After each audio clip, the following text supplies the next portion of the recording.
And welcome back. And we're moving into, welcome back to Open Your Eyes, actually. And we're moving into our second segment for this morning. Or should we say our third, because we had the eye opener? Jenny is here with us. And it's time to Bruk It Down with Jenny. Jenny, it's so nice to see you. Good morning. You're looking beautiful, girl.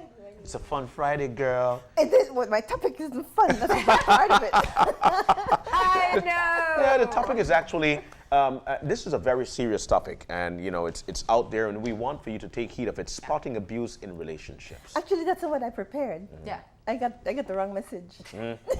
Oh, my gosh. So Jenny. what did you bring for us? What I brought is, it's called the battered woman syndrome. Because we're seeing more and more women who are killing their abusers. And I think people need to understand it starts in trauma. Yeah. And it is trauma, that going through it is trauma. But we can talk and forget, leave this alone if you want to. No, you know, because I think that there's so many different aspects to this, and we are in the middle of gender-based violence, the 16 Days of Activism, and I think that it is important when we hear the stories that are coming out that we kind of tie it back to something relevant that is helpful to people. And there still is people still have so many questions about why a woman isn't, or a woman or a man, but it's usually women, why they're in that particular position, why they didn't leave, and how did they not see the signs early. And I think it's good for us to help people understand that. I want to understand. I'm sure viewers want to understand that. So, and maybe there's someone who is in a relationship that is shaping up to be abusive, that maybe they can recognize it's safe to do it's the best time to do something now. Yes. And that's my first question to you, Jenny. Well, can you tell that your relationship will potentially be abusive before you actually have a physical hit? Yeah. Yes, you can. Yes, you can, Marlene. If you're dating somebody, right? And from dating, they are jealous of everybody, including your family. They don't want your sister hanging out with you because she's trying to make you not like him, or she's telling you things about him. Or he wants to see your phone. He wants to see who you speak to. But he does it so lovingly. And then you see women love it when a man just sort of hangs over them. Yeah. He wants to be everywhere where you are. Yeah. That's not healthy. And I know... Wait. This is so common. Like, people really feel that relationships mean that I must be with my significant other everywhere I go. Because that's the point of a partner, right? Well, we think. The thing is that some people are able to do that, and it doesn't go into anything else. Yeah.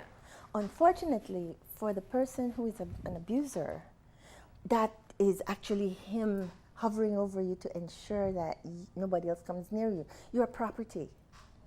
You're property. Please remember that. So for the girls out there, they have this boyfriend. He's everywhere. This girl was telling me the other day, her husband comes to her job and sits there. Oh my gosh. Yeah, he sits there. I said, doesn't he work?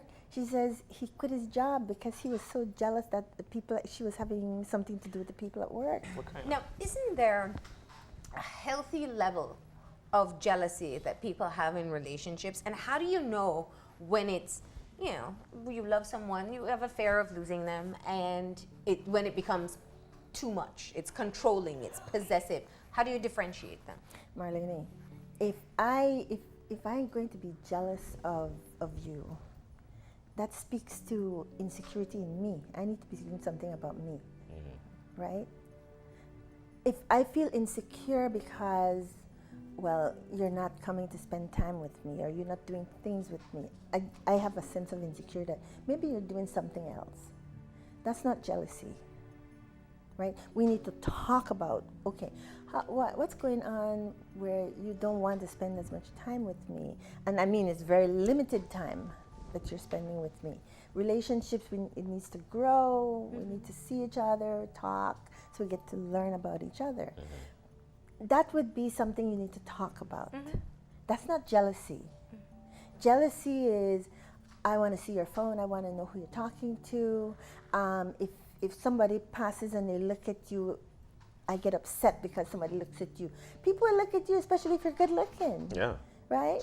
So Normal. what if you're getting upset about that, that's a red flag. Your bell should be ringing and your flag should be flying. Your red flags, that is, right? Because that's really over the top. But how do you, I mean, generational changes now, the phone especially. There's so many people who feel like, you know, your phone is my phone, I should be able to look through And it. that's the problem And right there. especially with the younger ones, Yeah. like, why is that a red flag? Why should we be telling people that if there's this type of behavior happening that you need to do something about it? Nobody should be wanting to see who you're talking to, looking in your phone, wanting your internet passwords because they want to check what you're doing on the internet, who you're talking to on the internet, your Facebook. No, absolutely not. That's a boundary violation. And we talk about boundaries. Boundaries is my personal space. That's a boundary. And we all have a personal space, physical personal space, but there's a personal space about my Facebook page, about my, you know, if I invite you into my home, then I invite you in there, but you should not be coming and walking around or checking to see if I'm home, checking to see who's at my home, and questioning to see what that person was doing at my home, whether it's male or female, right? Those are boundary violations. You have to come and walk me to work and walk me back home from work, so that you make sure that I get to work and I'm there, and checking in on me on the phone all day long. Man, that's prison. The only thing we don't have are the rickets. That's prison, right? But young people, and it always disturbs me when somebody comes in front of me and says, well, you know, when he beat me, just because he loved me. Then we really have to talk about that. And Marlene, that goes back to childhood. Usually women who are okay with stalking, or they're okay with that level of possessive behavior, something happened in their childhood.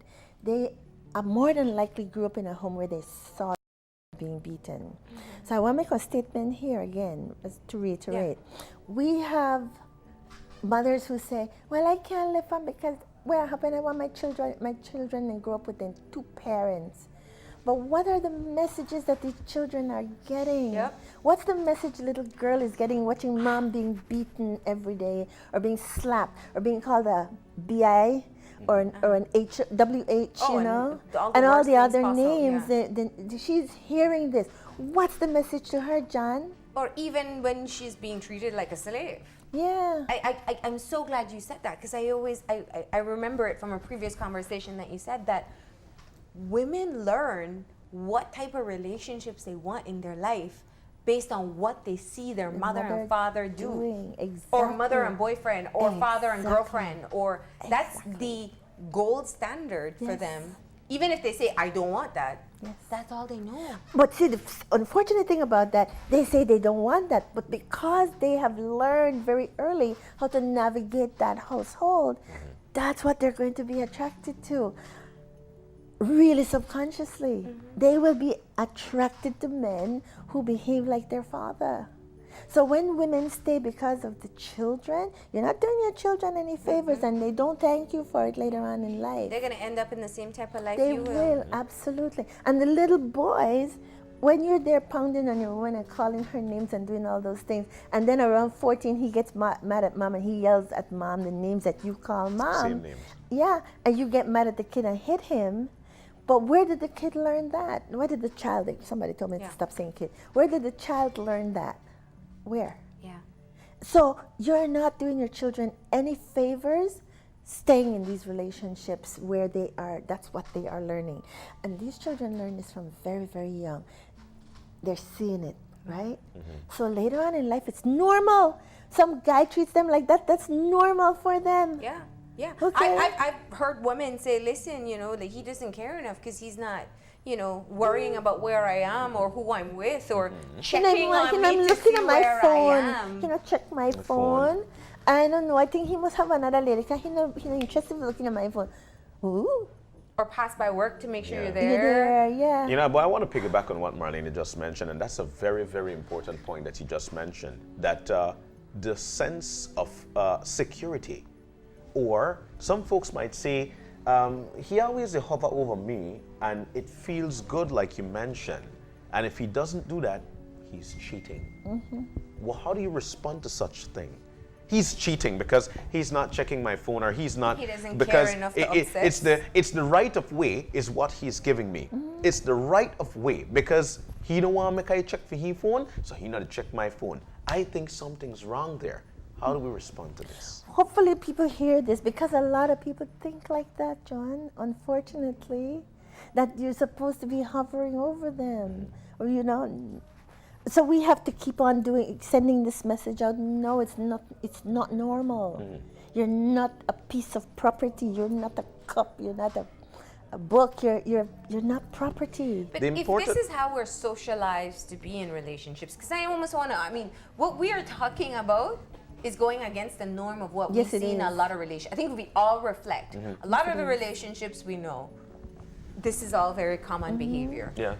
Imprisoning behavior. Yes. I love what you said. Yes. But if it is the norm, how do you change it? If you're in that relationship and you say, you know what, John's wife is just saying, listen, John, stop checking on me. I am at work. I don't want him to check my phone. Not because I have anything to hide, but just because why am I constantly It's suffocating answering? me. Yeah. But how do I get him to stop? He's not a bad person. He's not hitting me yet. Or should I just get out because it's going to head somewhere nasty? That's heading a bad place. So if you're in a relationship like that, you really need to rethink that. See, again, if you grew up in a home like that, you really deserve to have a normal relationship. Yeah. And so we have to keep sending the message. I think that the people at Women's Department need to always do some skits, something, and keep sending this message out, because yes, it's normed, and too many of our young people get into problems. You would not believe the level of violence that's out there among teenagers, boyfriend and girlfriend, and they gravitate towards that kind of a male person. And it's absolutely scary, because later on you see them, you can see from the hunched shoulders, you can see from the way they carry themselves and the unhappy way they look, that they're not happy. But right when they're very, very young and they're just getting into the relationship, they think it's normal. If somebody's treating you like what we're describing right now, run. RUN, run. So in keeping with the spotting the abuse, and I think this is very important, because self-esteem is one of the things that knock a lot of people out, and they would say, you know what, they wouldn't even say it, but they'll say, you know what, internally, I have a low self-esteem. That person is showing me the love that I want, and that person is actually doing a few things that I like. How do they detect that, you know what, even though that person is actually doing what you feel you like because of how reserved you are with yourself? How do they run away from the fact that they're getting everything they feel they want from this person that is showing these signs, Jenny? How do you do that?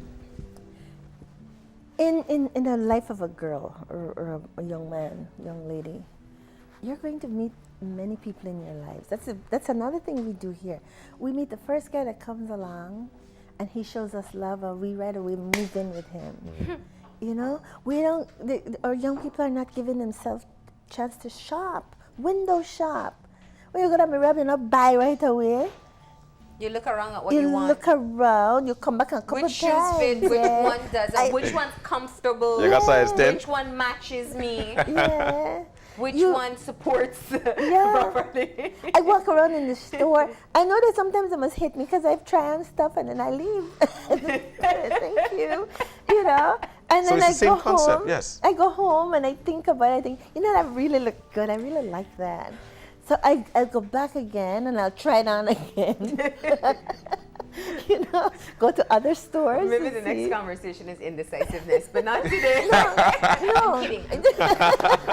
No, because what you were saying is so important, and I think we all see the pattern in Belize. Yeah. We have never had a culture of dating. We don't. We meet a person, we develop a relationship.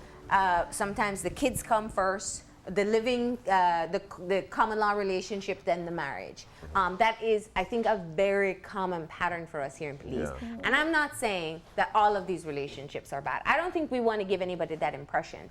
But I think we're looking at the warning signs for some of these relationships where women are unhappy or in a potentially dangerous situation where they are being abused. It's not just about physical, it's financial, it's emotional, it's mental. Yes, yes.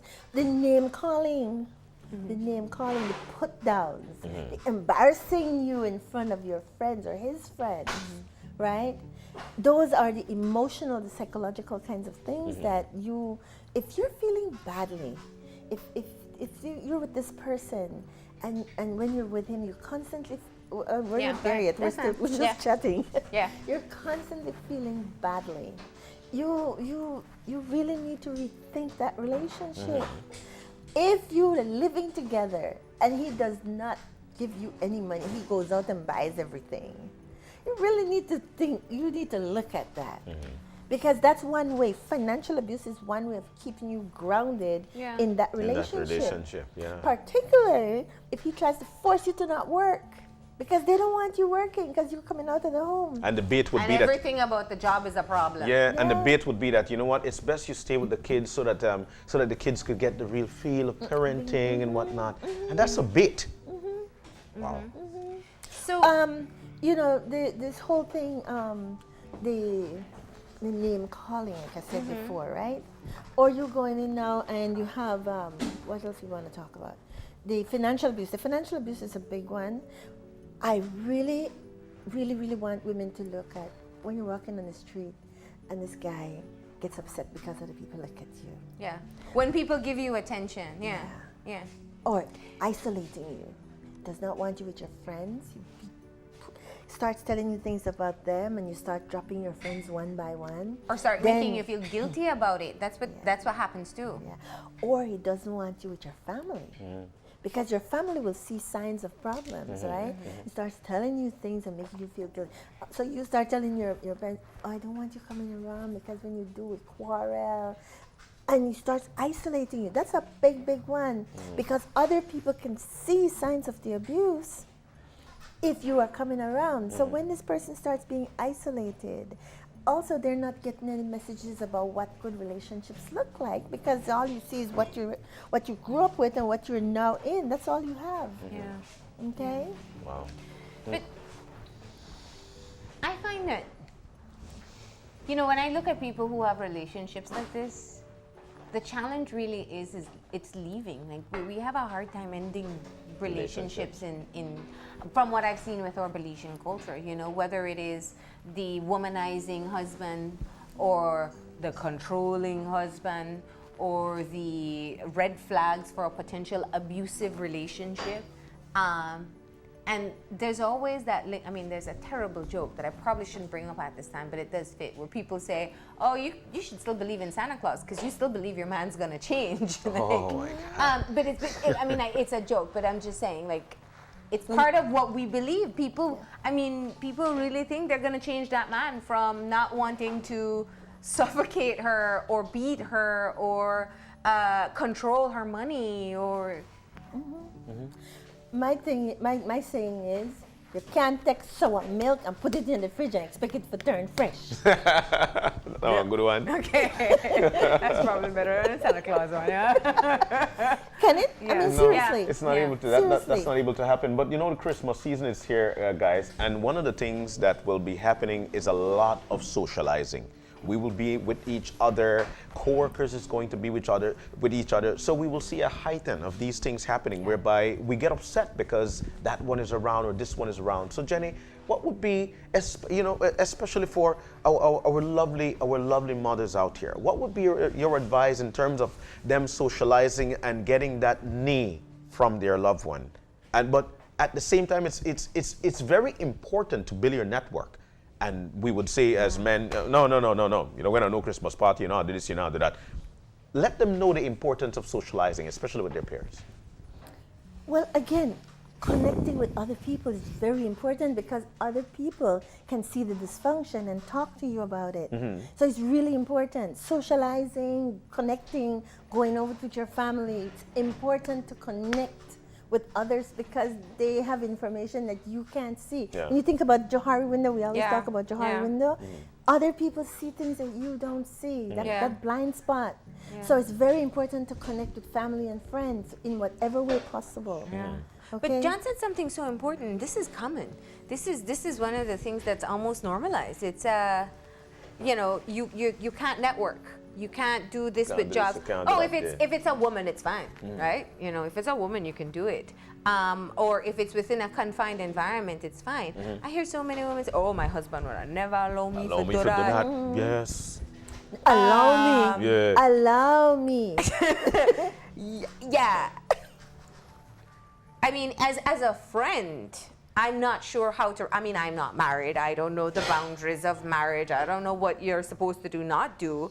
But I don't know. It does not sit well with me when I hear a woman say, my husband would never allow me to go there, or never allow me to be there with my coworker because he's a man. Or as a friend, how do you say something to say that's not healthy? That's not normal. Personally, I would want to know what else he doesn't allow her to do.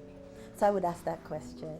You're not allowed to do that. What else aren't you allowed to do? Because seriously, I'm sure it's not just that.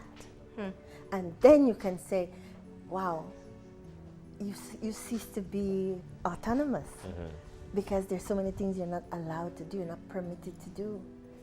We have to, you see, the thing is, a lot of us see things, we hear things, Yeah. but we say nothing. Yeah. And we have to say something. Yeah. We have to say something because a lot of people don't know they're in, or they know, but they love too much. They're afraid they'll lose this person. I had somebody tell me recently, well, if I go, then when he takes the next woman, she'll get all the sweets because he would have changed because I left. Or there's so many things that women say that why they're grounded in that relationship. They're nested there, right? As bad as it is. And let me just say this. I put it in that thing there.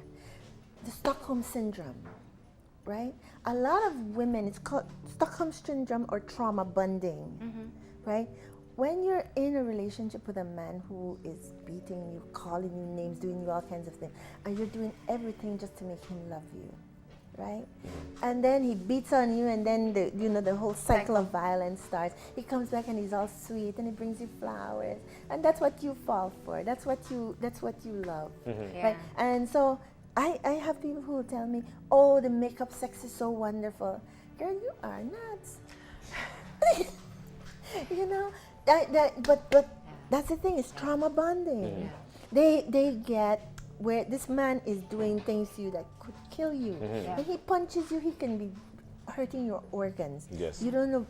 Continuous punching on your organs can be very harmful to you. That could One be day lethal. he'll choke you and actually kill you. Yes. Yeah, the choking, the punching in the face, your eyes, you're losing teeth. All these things, there are life-threatening things happening to women that they make excuses for because he shows kindness in that cycle.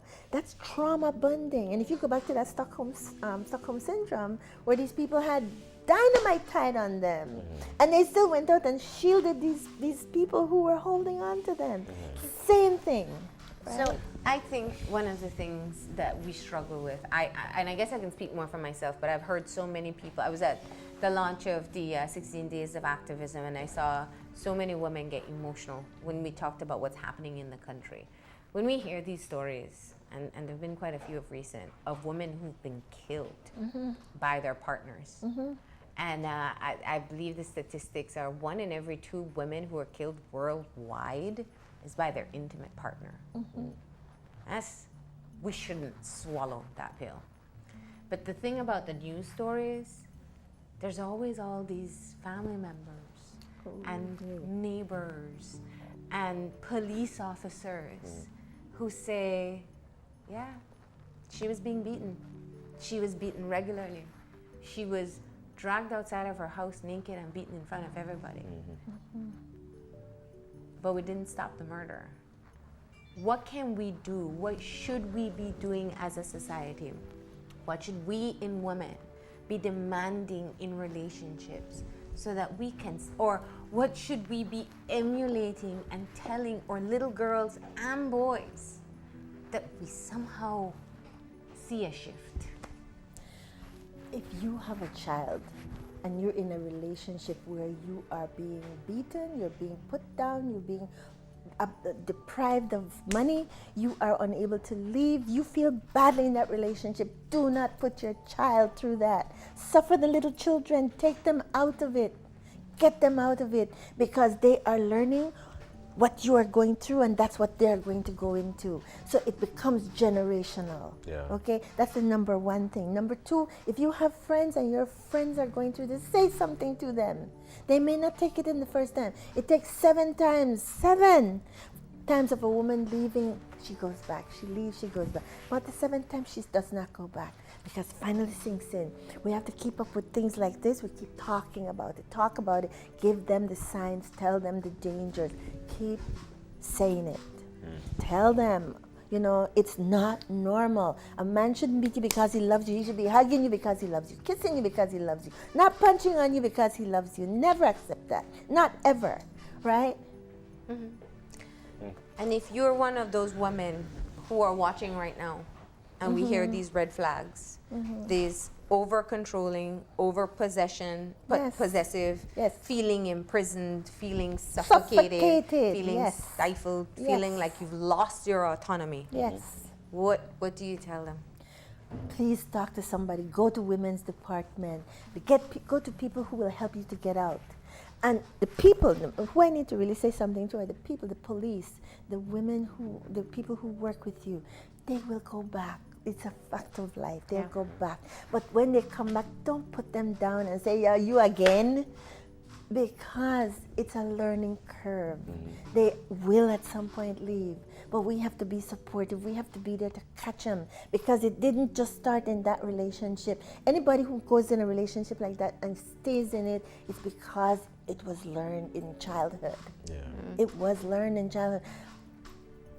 Am I making sense here? Yeah, Of course. Yeah. I'm really hoping that the ladies out there who hear this and the young people, don't give your password to any boyfriend or any husband. Don't do it.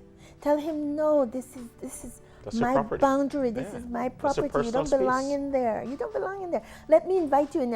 Why do I need to invite you into my My- phone, into my Facebook page, into my messages? That's none of your business.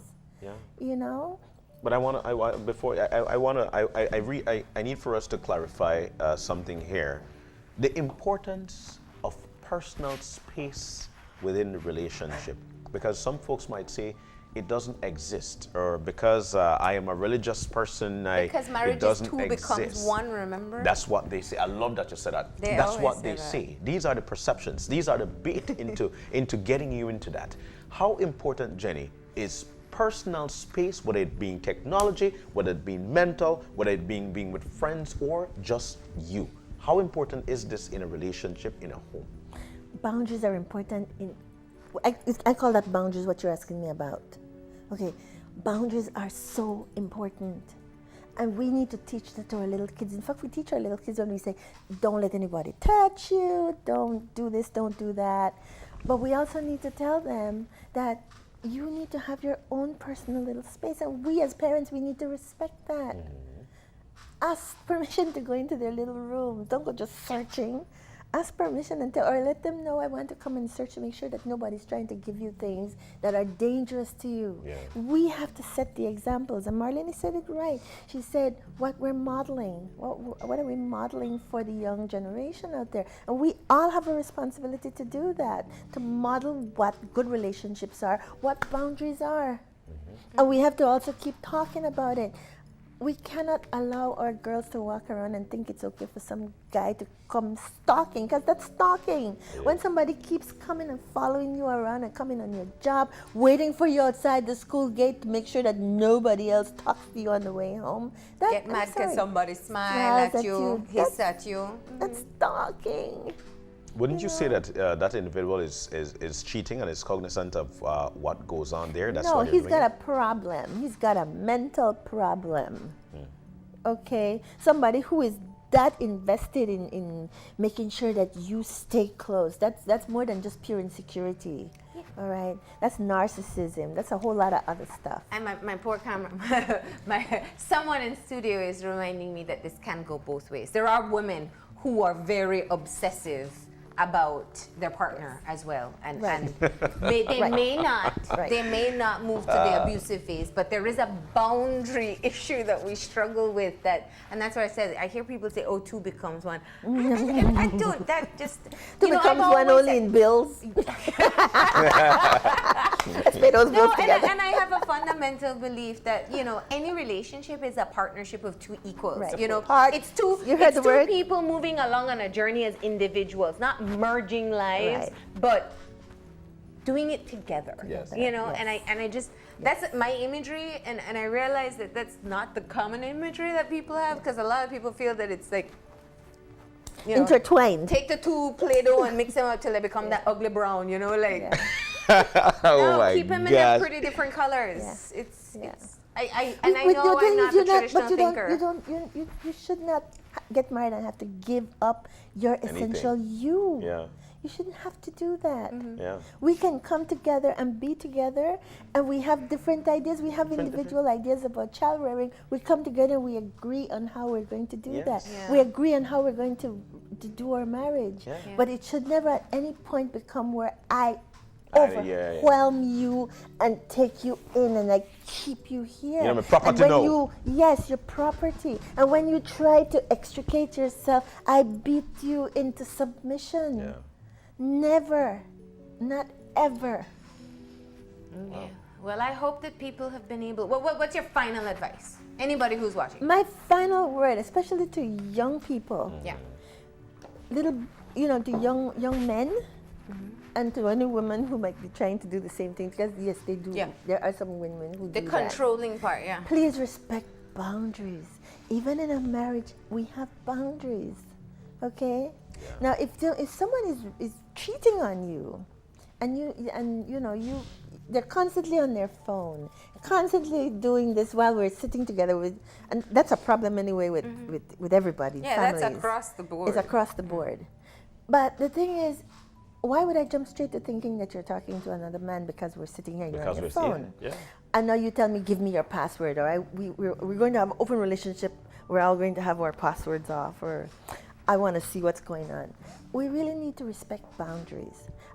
When I go to school, if I ask you to accompany me, walk with me, or whatever, that's different if I invite you. But for you to say, I'm going to take you to school and make sure that you don't talk to anybody while we're walking together. Yeah. Tell your friends not to talk to you while I'm with you. Sit with you at work. Yeah. Or I'll be waiting for you, and then he comes to work and waits outside. Or he wants to walk you to work and back from work. You really need to pay attention to those kinds of flags. They're Yeah. red flags. Demanding your passwords, Yeah. that's red flags. Or the calling to check up on where Yes. you are too. Yes. Like, you said you were gonna go home after school, calling and making sure you're there. Yeah. Yes, and then following you. You have these folks who follow their girlfriends. They go and they check everything. That's stalking. Or the social media stalking. Yeah. That's a common one too. Yeah. Yeah, they're stalking. Yeah, they can Yeah. stalk you in all kinds of Yeah. forms. That's so creepy. Yeah, but we gotta be careful though, because I don't want us to come off judgmental. I don't want anybody to feel terrible about having allowed that to happen to them. Well, the thing is But- that if you have seen the signs, pay Yeah. attention. Yeah.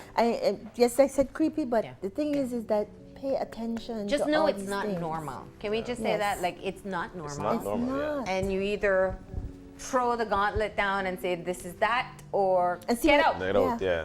yeah. If there's no change to And happen. if they're beating you so that you cannot get out, you need to get to somebody Ask for and help. get help. Ask for help. Because, like you said, too many women are dying, and they're dying because we saw, we heard, but we didn't do anything. Yeah. Okay. Thank you, Jenny. It is Fun Friday, but this was a That was deep, very, yes. very important conversation as we close off this particular 16, week, yeah. right? Thank you.